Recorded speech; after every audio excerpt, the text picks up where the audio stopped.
Welcome back मित्रांनो, तुमचं सूस cakes and किचनमध्ये स्वागत आहे। आज मी तुमच्यासोबत झटपट वन पॉट चिकन बिर्याणी कशी बनवायची ते दाखवणार आहे। चला तर रेसिपीला सुरुवात करूया। आपण ही बिर्याणी कुकरमध्ये बनवणार आहे, तर कुकरमध्ये 2 ते 3 टेबलस्पून तेल घालून घेणार आहे। तेल व्यवस्थित गरम झालं की यामध्ये खडे मसाले टाकूयात। पाव चमचा बारीक चिरून घेतलेला लसूण घालूया। हे सगळं व्यवस्थित परतून घेऊया। आता यामध्ये एक मध्यम आकाराचा कांदा उभा चिरून घेतलेला आहे, तो सुद्धा ॲड करूया। कांदा लवकर शिजावा म्हणून यामध्ये चवीपुरतं मीठ ॲड करत आहे। हे सगळं व्यवस्थित परतून झाल्यावर यामध्ये आपण पाव चमचा आलं लसूण पेस्ट घालणार आहोत। आलं लसूण पेस्टचा कच्चेपणा गेल्यावर आता आपण यामध्ये अर्धा टोमॅटो घालणार आहोत। टोमॅटो व्यवस्थित शिजल्यावर आता आपण यामध्ये मसाले घालूयात। मसाल्यांमध्ये पाव चमचा हळद, 1 चमचा लाल तिखट, 1 चमचा बिर्याणी मसाला, हे सुद्धा व्यवस्थित परतून घेऊया।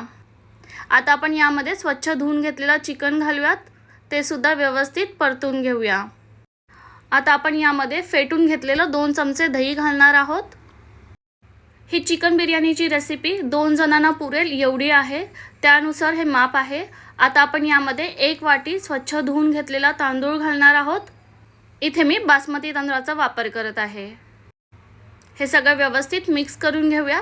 आता आपण पाणी ॲड करूया। ज्या वाटीमध्ये दही घेतलेलं त्याच वाटीमध्ये मी थोडंसं गरम पाणी घेतलेलं आहे आणि जितकं आवश्यक आहे तेवढं पाणी घालून ह्यामध्ये थोडीशी कोथिंबीर पेरून घेऊया। अर्धा लिंबू पिळून टाकूया।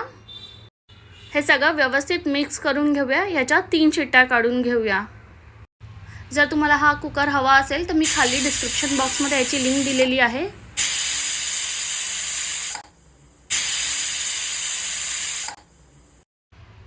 कुकर थंड झाल्यावर हे आपण ओपन करून बघूया। मस्तच आपला चिकन बिर्याणी व्यवस्थित शिजलेली आहे। अगदी झटपट वन पॉट चिकन बिर्याणी आपली तयार झालेली आहे। ही रेसिपी तुम्हाला कशी वाटली नक्कीच कमेंट करून सांगा। व्हिडिओ आवडला असेल तर लाईक करा। चॅनलला अजून सबस्क्राईब केलं नसेल तर सबस्क्राईब करा। धन्यवाद।